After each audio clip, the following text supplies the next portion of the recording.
Hello everyone. This video will cover how to map the gap or creating a plan to pay for college, brought to you by the Office of Financial Aid at Oregon State University. We know coming to college can be an overwhelming experience with a lot of information thrown at you. So one question you may have is, why should I care about this? The reason is that this topic is crucial for any student and their family trying to figure out how they can make college a reality for them. Paying for college is a core step to making this happen. Other benefits include knowing in advance what the cost will be. This is important so you do not get thrown off guard when the first bill arrives. Preparing now gives you much more time to explore options for paying for college.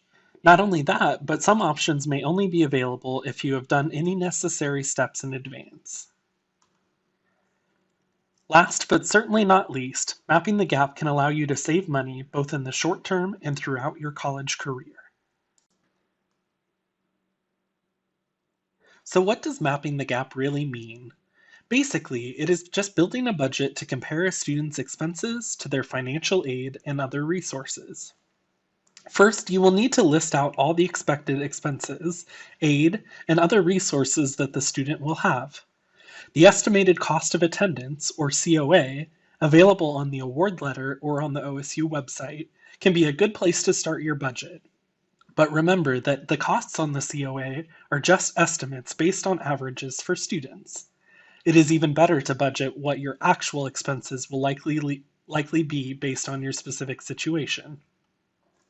Next, you will need to identify any gaps between the aid and the related school expenses. Finally, you will need to explore options and come up with a plan to bridge the gap between these two sides. To help demonstrate this concept, we have an example to go through. Benny is a new incoming student at OSU who is studying business. To help Benny out, we will help him map the gap. First, we will list out Benny's direct expenses. These are billed costs that will need to be paid directly to OSU for fall term.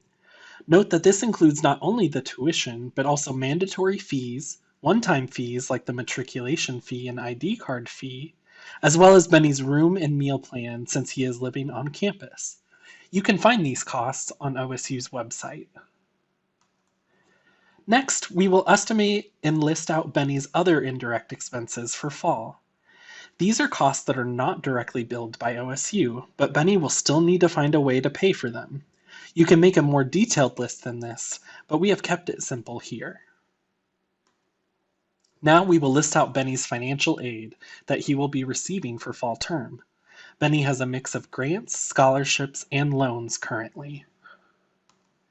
Finally, now that we have listed and totaled these items, we can compare the expenses to the aid. If you take the billed costs and subtract the financial aid, you can see Benny will still owe OSU about $2,167. This does not include Benny's other costs though, so once we add those in, Benny has a gap of $3,132. This news is a bit scary for Benny, because he is determined to go to OSU, but he cannot pay that much every quarter out of pocket. So what options does Benny have to bridge this gap? One strategy Benny can use is to save on his expenses. The Degree Partnership Program, or DPP, allows students to be dual enrolled at OSU and a community college partner school and take classes at both towards their degree. We will talk more about DPP later. Benny can also choose to live in a less expensive room type and lower his meal plan, and he could decide to rent or buy used textbooks to help save on costs. Finally, Benny can lower his personal expenses using a variety of ideas, such as deciding not to bring his car to campus, eating out less, etc. Another strategy would be to look for additional financial resources to help pay for college. Benny can seek out employment on campus to help earn income towards his living expenses, and best of all, he does not need to have work study to do that. Most jobs at OSU do not require students to have work study funding. Benny and his parents can also explore the Federal Parent Plus loan in addition to the loans Benny is already borrowing. This requires a separate application in addition to the FAFSA. As always, he should always keep searching for scholarships and utilize resources at OSU to help him find more to apply for. And Benny should also be aware of any benefits he might qualify for through outside organizations, such as tuition benefits through his existing employer or college savings he may have put away.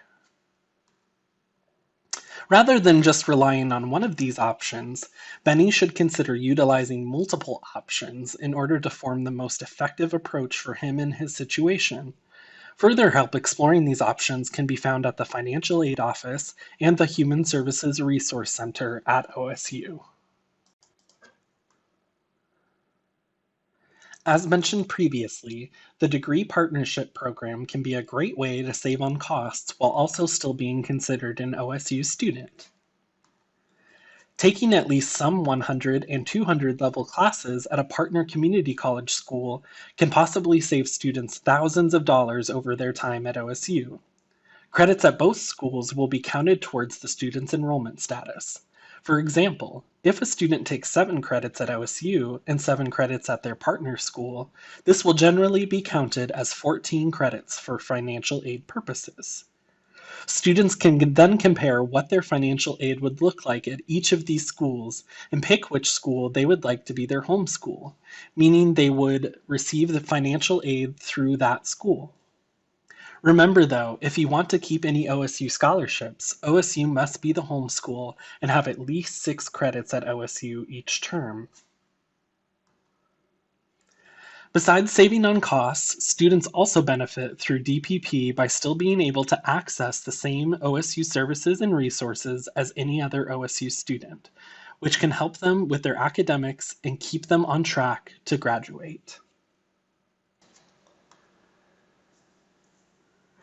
The Human Services Resource Center, or HSRC, can help students struggling to pay for their expenses with a variety of resources, which includes a food pantry, food assistance funds to use on campus, a textbook lending library, assistance with applying for SNAP, emergency housing, and much more. Visit them for additional information. Returning to our original example, Benny has figured out a plan to successfully pay for his expenses by using several options. Benny has decided to join DPP and take 7 credits at OSU and 7 credits at a local community college. This substantially lowers his OSU bill and adds some additional indirect costs since he will pay the community college separately from OSU. Because Benny will be full-time between the 2 schools and has OSU as his home school, he will get to keep all his aid he had previously.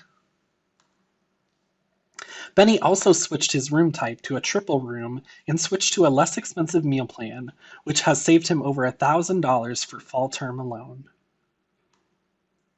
Benny also decided he needed to budget his expenses more and buy used textbooks or borrow them for free from the HSRC, which has helped him save a few $100s.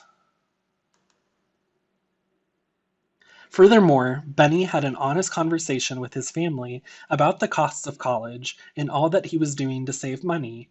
Therefore, his parents agreed to borrow a modest Parent Plus loan to help Benny pay for school too, at least for the first year.